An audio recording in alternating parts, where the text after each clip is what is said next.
अभिवादये अहमस्मि गवीश द्विवेदी। अत्र भवतां स्वागतम् एतस्मिन् डीडी न्यूज़ वार्ता प्रसारणे। अथ आदौ प्रमुखवार्ताः।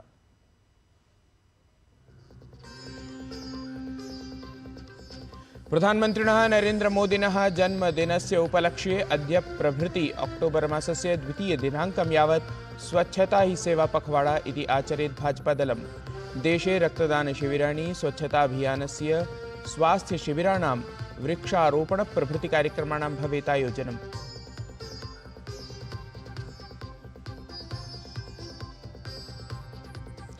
प्रधानमन्त्री मोदी अद्य ओडिशा राज्यस्य महिलाभ्यः उपायन विशेषम् उद्घोषयेत्। राज्यप्रशासनस्य सुभद्रा योजनायाः शुभारम्भं कुर्यात् असौ। कोटिशः रूप्यकाणाम् अन्यविकासपरियोजनानाम् अपि कुर्यात् समारम्भम्। नगरक्षेत्रे प्रधानमन्त्री आवास योजनया लाभार्थिभिः सह भवेत् संवादः।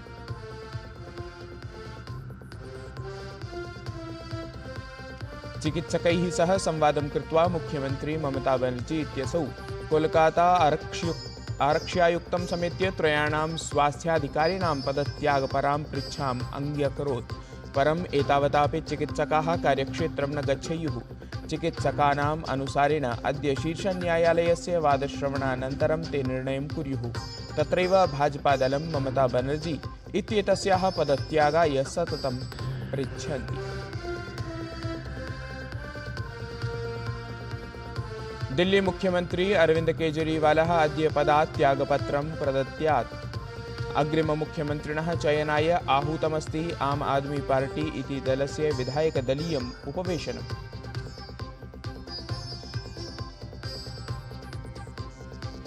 हरियाणाराज्ये अद्य पुनरपि राजनीतिगतं वातावरणं चरमं स्पृशेत्। भाजपादलाय अद्य गृहमन्त्री अमितशाहः भिवानी फरीदाबाद जनपदयोः कुर्यात् प्रचारयात्राम्। तत्रैव कुमारी शैलजा इत्येतामालक्ष्य कृतायाः अभद्रटिप्पण्याः अनन्तरं कांग्रेस दले संघर्षः।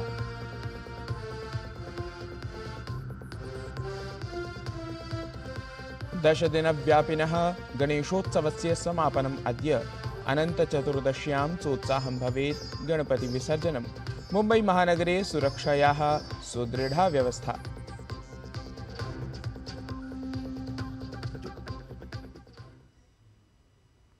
अथ वार्ताः विस्तरेण।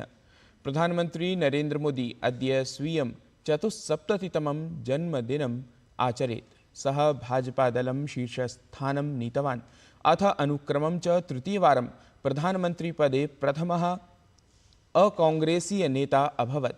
तस्य नेतृत्वे भाजपादलेन प्रथमवारं 3,300 आसनानि विजित्य इतिहासः रचितः।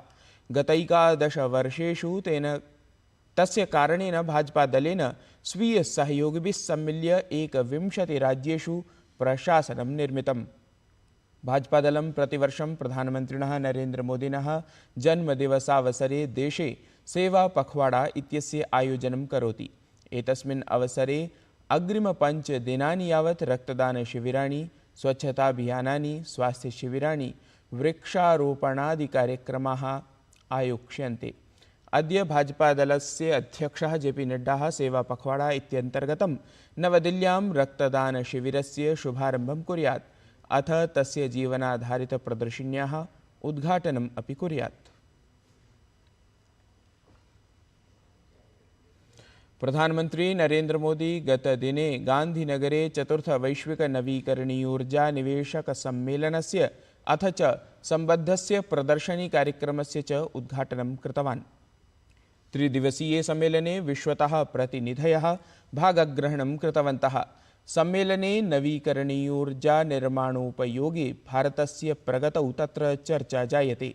एतस्मिन् कार्यक्रमे जर्मनी, ऑस्ट्रेलिया, डेन्मार्क, नॉर्वे इत्येते हि देशाः सहभागिदेशत्वेन भागग्रहणं कुर्वन्ति इति विशेषः। प्रधानमन्त्री वर्धमानानाम् आजीवाश्मोर्जास्रोतानाम् उपयोगाधारितां प्रदर्शनीं तत्र दृष्टवान्। प्रधानमन्त्रिणा उक्तं यत् प्रकृतेः रक्षणं भारतस्य संस्कारेषु अस्ति इति। हमारे लिए ग्रीन फ्यूचर, नेट जीरो ये कोई फैंसी वर्ड्स नहीं है। ये भारत की जरूरत है। ये भारत का कमिटमेंट है, भारत की हर राज्य सरकार का कमिटमेंट है।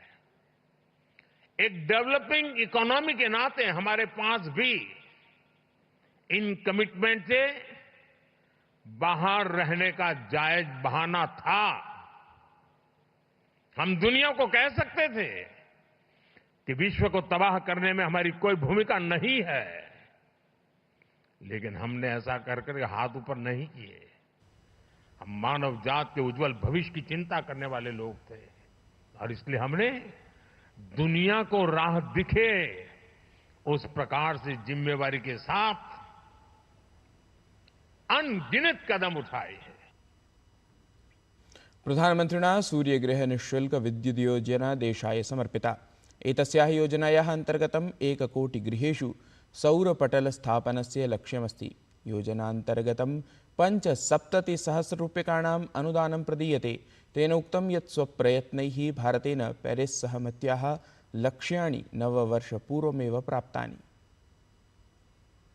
Solar power, wind power, nuclear और हाइड्रो पावर के दम पर अपने फ्यूचर को बिल्ड करने का फैसला लिया है। फ्रेंड्स, भारत G20 में पहला ऐसा देश है जिसने पेरिस में तय क्लाइमेट कमिटमेंट्स को डेडलाइन से 9 साल पहले अचीव कर लिया, 9 साल पहले पूरा कर दिया। और G20 देशों के समूह में हम अकेले हैं जिसने करके दिखाया है। जो डेवलप नेशन नहीं कर पाए, वो एक डेवलपिंग नेशन ने दुनिया को करके दिखाया है। तृतीयवारं प्रधानमन्त्रीरूपेण शपथस्वीकृतेः अनन्तरं गुजरातराज्यस्य प्रथमयात्रायाः अवसरे प्रधानमन्त्री नरेन्द्रमोदी विपक्षं भृशं निन्दितवान्। अहमदाबादे प्रधानमन्त्री नरेन्द्रमोदी उक्तवान् यत् विगतेषु शतदिनेषु न जाने अस्माकं विषये किम् अनुचितम् उक्तं गतम्, अस्माकम् उपहासः कृतः। असौ तत्र उक्तवान् कल्याणमार्गे सततम् अग्रेसरः भवामि, भवतु नाम मम कियान् अपि उपहासः।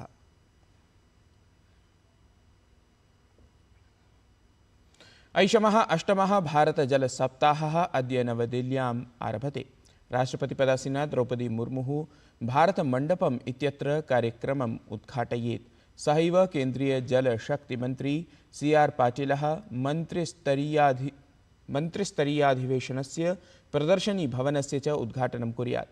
एतस्य आयोजनस्य विषयः अस्ति समावेशि जलविकासः, प्रबन्धनाय सहभागिता सहयोगश्च। एतस्मिन् चतुर्दिवसीये आयोजने 40 देशानां 200 वैदेशिकप्रतिनिधयः समेत्य प्रायः 4,000 प्रतिनिधयः भागग्रहणं कुर्युः।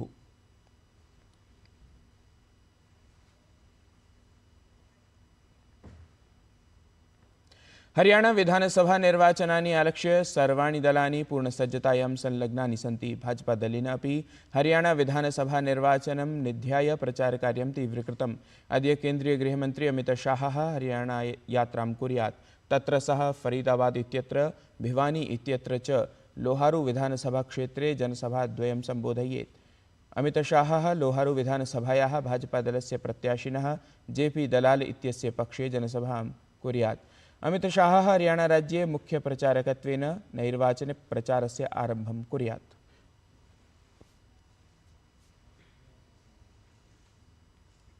अरविंद केजरीवालः अद्य दिल्ली मुख्यमन्त्रिपदात् त्यागपत्रं प्रदद्यात्। प्रातः 11 वादने सः मुख्यमन्त्र्यावासे विधायकदलीयम् उपवेशनम् आहूतवान् अस्ति। एतस्मिन् उपवेशने नूतनस्य मुख्यमन्त्रिणः नाम निश्चितं भवेत्। सायं 4:30 वादने असौ उपराज्यपालं विनय सक्सेना इत्येतं सम्मिल्य स्वीयं त्यागपत्रं समर्पयेत्। तत्रैव केजरीवालः दिल्ल्याः नूतनमुख्यमन्त्रिणः नाम अपि समर्पयेत्। अद्य अनन्तचतुर्दशी अस्ति। अथ 10 दिनानि यावत् आयोज्यमानस्य पर्वणः अर्थात् गणेशोत्सवस्य अन्तिमः दिवसः अस्ति। अनन्तचतुर्दश्यां गणेशविसर्जनं भवति। शास्त्रेषु भगवान् गणेशः विघ्नहर्ता सुखसमृद्धदायकः च मन्यते। प्रतिवर्षं भाद्रपदमासस्य शुक्लपक्षस्य चतुर्थ्यां तिथौ श्रद्धालवः हर्षोल्लासेन सह श्रीगणेशस्य प्रतिमां स्वगृहेषु विधिपूर्वकं स्थापयन्ति, अथ पूर्णश्रद्धया भक्तिभावेन च पूजनं कुर्वन्ति। ततः च 10 दिवसानन्तरम् अनन्तचतुर्दश्यां तिथौ गणपति बप्पा मोरिया अगले बरस तु जल्दी आकी इति उद्घोषैः कामना च गणपतेः प्रतिमायाः विसर्जनं क्रियते। तत्रैव विसर्जनं निध्याय मुम्बईनगरं दिल्लीनगरं च समेत्य देशे कठोरसुरक्षायाः व्यवस्थाः कृताः सन्ति। संस्कृतभाषायाः संवर्धनकार्ये अहर्निशं संलग्नस्य संस्कृतभारतीसङ्घटनस्य द्विदिनात्मिकी अखिलभारतीयगोष्ठी हरिद्वारस्थिते वेदव्यासमन्दिरे सम्पन्नतां गता। संगोष्ठ्यां देशस्य सर्वराज्येभ्यः दायित्ववन्तः कार्यकर्तारः समुपस्थिताः जाताः। उद्घाटनसत्रे तावत् उत्तराखण्डराज्यस्य मुख्यमन्त्रिणं समेत्य अनेके गणमान्याः तत्र उपस्थिताः अभवन्। तत्र मुख्यमन्त्री पुष्करसिंहधामी इत्यसौ संस्कृतविषये उत्तराखण्डस्य प्रतिबद्धतां प्रकटितवान्, अथ लोकान् प्रार्थितवान् यत्ते सार्वजनिकस्थलेषु अपि संस्कृतभाषायाम् उद्घोषवाक्यानि अथ प्रचारफलकानि स्थापयेयुः इति। ये बड़ा सौभाग्य की बात है कि पूरे देश के संस्कृत भाषा के विद्वान जो संस्कृत भाषा को जन जन की भाषा बनाने के लिए, उसके प्रचार प्रसार के लिए इस देव भाषा का लगातार प्रचार प्रसार कर रहे हैं, लगातार अपने जीवन में एक साधक की तरह काम कर रहे हैं। वो सब देवभूमि उत्तराखंड पधारे हैं। ये हमारे लिए बहुत सौभाग्य की बात है। मैं सभी आए हुए प्रतिनिधियों का जो पूरे भारतवर्ष से आए हैं उन सबका यहाँ अभिनंदन करता हूँ, स्वागत करता हूँ। और हमारा हमेशा ये प्रयास रहेगा कि ये देव भाषा संस्कृत हमारे यहाँ जन जन की भाषा बने। राज्य के अंदर इनके प्रचार प्रसार के लिए हम पहले से बहुत सारा प्रयास कर रहे हैं और हमारे प्रयास और तेज़ी से होंगे, जिससे कि आने वाली पीढ़ी भी हमारी ये जो देव भाषा संस्कृत है ये केवल पूजा पाठ तक ही सीमित नहीं रहे, बल्कि आम बोलचाल की भाषा बने, जन जन की भाषा बने। एतत् वार्ता संस्करणम् अधुना सम्पद्यते। अभिनवाभिः वार्ताभिः सह पुनः उपस्थास्यामः। तावन् मङ्गलं भूयात्।